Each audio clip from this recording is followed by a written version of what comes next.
Hey everybody, RPG here. Today I'm going to show you guys how we can use a Raspberry Pi 4 single board computer to actually display our NFTs. So NFTs, for those of you that aren't familiar with them, stands for non-fungible tokens. And basically what that is it's unique and non-interchangeable units of data. So it can be photos, paintings, videos, audio files, anything that is digital that gets stored on an online ledger, and using blockchain technology, you can assign ownership to it and verify that on the blockchain.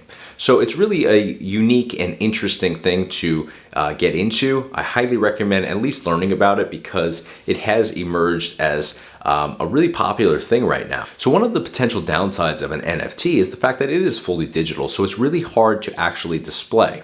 You can access your NFT through a phone or a computer, but there's no great way to display it. There are some NFT frames out there, but for anything of decent size, it's upwards of $1,000. So it's super expensive, and it's not something that I was looking to spend money on. So I have this 50-inch screen TV that just kind of sits in my office. I use it for gaming. I use it for doing some stuff with software when I want to put the stuff I'm working on up on the big screen. But when I'm working, the majority of the time it's turned off. There's nothing appealing about a turned off TV, especially one that's 50 inches in a relatively small office space. So when it is powered on, I have the stock screensaver kind of scrolling through, which is super boring. So I figured there's got to be a way to put my NFTs up onto this screen and put it into like a screensaver, a slideshow sort of setup. And I wanted to use a Raspberry Pi 4 to do that. So I started figuring out different ways that maybe I could achieve this. And I came across Dynaframe, which is this open source software that was created specifically to display photos, videos, or digital art on a screen of any type. So you can put this onto a small monitor, a TV screen, anything that you can connect your Raspberry Pi 4 to. So it's a super easy process. All you need to get started is a Raspberry Pi 4, a keyboard, a mouse, and a microSD card with the Raspberry Pi operating system installed on it. So once you have all of that, it takes about 2 to 3 minutes to get this fully set up and looking perfect. So I'm going to show you guys real quick what this can look like, and then I'm going to show you guys how we can dive into this and make it happen. So let's get started.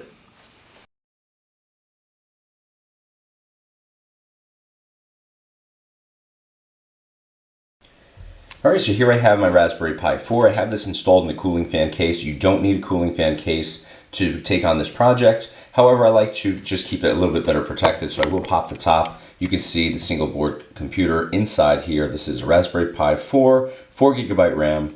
So I'm just going to cover this back up. The other thing I like about this is you can actually mount this really easily, or you could even put some of those 3M strips on here with either Velcro or double-sided tape, and you can apply this to the backside of your TV or add it to a shelf, whatever you want to do with it. So it just kind of protects the board a little bit better, and then cooling is always a good thing. These you can get for about $8 to $12 anywhere on Amazon or a bunch of other online retailers. So what we're going to do is we're going to locate our microSD card slot, which is located on the back side of your Raspberry Pi, and we're going to take a microSD card with the Raspberry Pi operating system already installed on it and just insert it in. I'm using a 32GB card here. You can actually use a smaller card if you'd like, larger card, whatever you want to do. So I'm just going to slide it into place like that. Make sure that you have the Raspberry Pi operating system already installed on this microSD card though. If you aren't sure how to do that, just go to the Raspberry Pi website and download their Raspberry Pi Imager, and you'll be able to flash your microSD card with the Raspberry Pi operating system, and it only takes about 5 minutes. You can download it onto a Mac, Windows, whatever you need to do. So now we're going to locate the side of our Raspberry Pi, and this is where we connect our micro HDMI cable, which you want to go into this port. There's 2 of them. I always recommend going into the one next to your power supply. So we're just going to insert our micro HDMI cable. The other end of this cable is going to be our regular HDMI. So I'm just going to show you the other end here. Regular HDMI, this is what you would use to insert into a regular TV or monitor, or pretty much any device. Almost everything is going to be regular HDMI size. So it goes micro to regular HDMI. The other port we need to utilize here is our power supply port right next to it. So I'm going to take my power supply cable and just insert that into place as well. Again, right beside the current HDMI connection. So it just slides into place like this. So now we're ready to power this on, and we'll jump into the Raspberry Pi operating system and get started.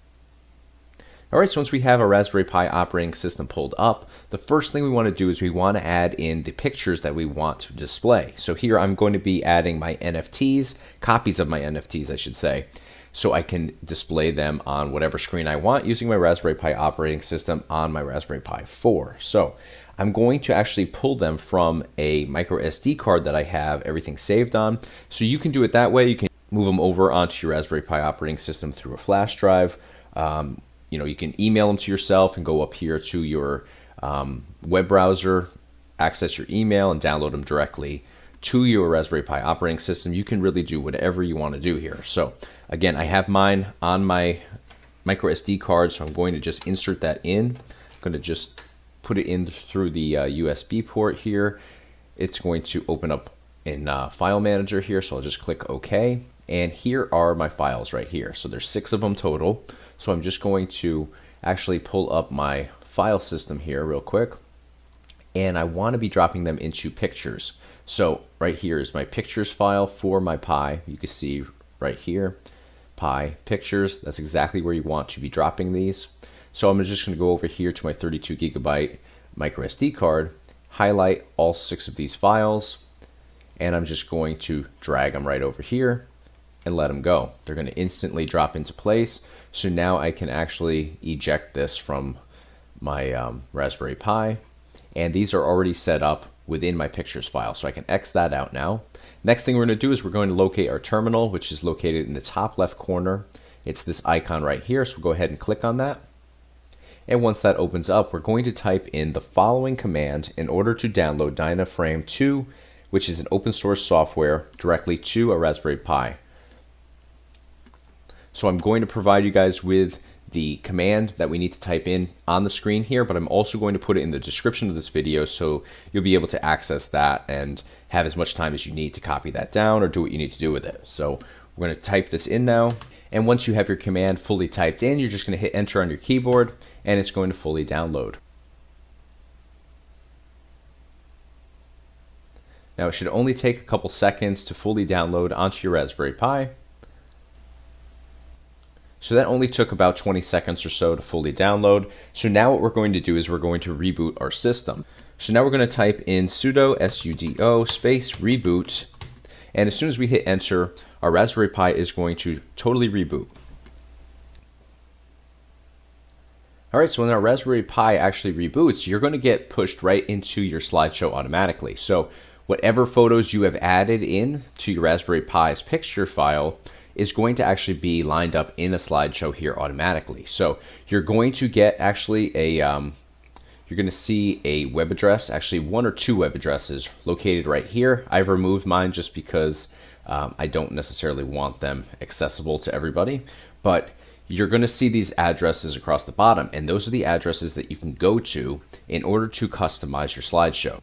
So you'll be able to change how many seconds go in between each slide, how often you switch over to the next slide and all that stuff. So I'm going to jump in there and I'm going to show you guys around that side of things so we can go in and customize this. Because right now I think that this is at about, I'm just guessing here, but probably about 15 to 25 seconds in between each slide. So we just changed to this NFT and there we go, right into the next one. So I'd like them to switch over a little bit quicker than what they're doing right now. So we're going to hit escape on our keyboard, and that's going to bring us back out to our Raspberry Pi operating system. So I'm going to show you guys how we can pull up Dynaframe once again since we've exited it, because this is an important part of accessing this software. So we're going to go back up to our terminal. We're going to open up the terminal and we're going to type in 2 commands. First one's going to be cd space Dynaframe, and Dynaframe has a capital D. Go ahead and hit enter. And now what we're going to do is we're going to hit /Dynaframe again. Again, make sure that you're capitalizing the D on Dynaframe and hit enter. You're going to get these 2 lines that populate in, and it's going to automatically pull everything up. So now you can see that I do have these 2 web addresses here. I've just blurred them out in this video just for privacy purposes, but we're going to go with the top one. So you're going to ignore that longer bottom one, and we'll go in through the top one, which is much shorter. So while this is pulled up, grab another computer, and you can remotely access this from using that web address. All right, so I'm on my regular web browser here on my separate computer. So I'm going to just type in the web address that we just saw on our Dynaframe slideshow. So again, go with the top one, the shorter one. And once you have it typed in, just go ahead and hit enter. And that's going to pull up your Dynaframe page that looks just like this. So now we can go in here and customize our settings to actually adjust our slideshow. So up here at the top, we have our clock font size. So this is set to 50. So if you want to make it smaller, you just start going down. You can go in increments of 5 or 10 just to adjust the time on there. If you don't want time at all, then just go down here to where it says show time and turn that to off. So I'm going to turn it to off for right now. Shuffle is going to mean that you just go through your files at random. If you want it to be set to off, then they're going to go in order of how they're laid out in your files.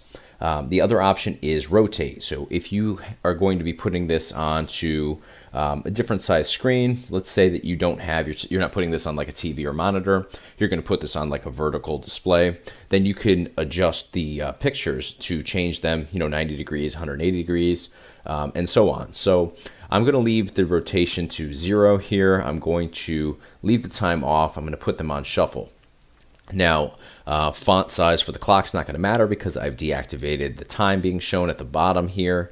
So the next option down is slideshow duration between slides, milliseconds font size. So this is in milliseconds. This is going to tell you how long you see your slides before they change over. So it's going to be set to, what is this, 30,000? Yeah, 30,000 milliseconds. So I'm going to adjust this because I want it to actually kind of scroll through there a little bit quicker. So I'm going to go to 3,000 instead of 30,000. Now the transition duration is the next option down, and that's transition duration during fades. So this tells you how long the fade is. So we can adjust this accordingly. I actually don't mind the way that that's set, so I'm going to leave it at 1600. So these are the new settings that I want to implement. So all I need to do now is just hit submit down at the bottom, and we're going to be able to see these changes take effect.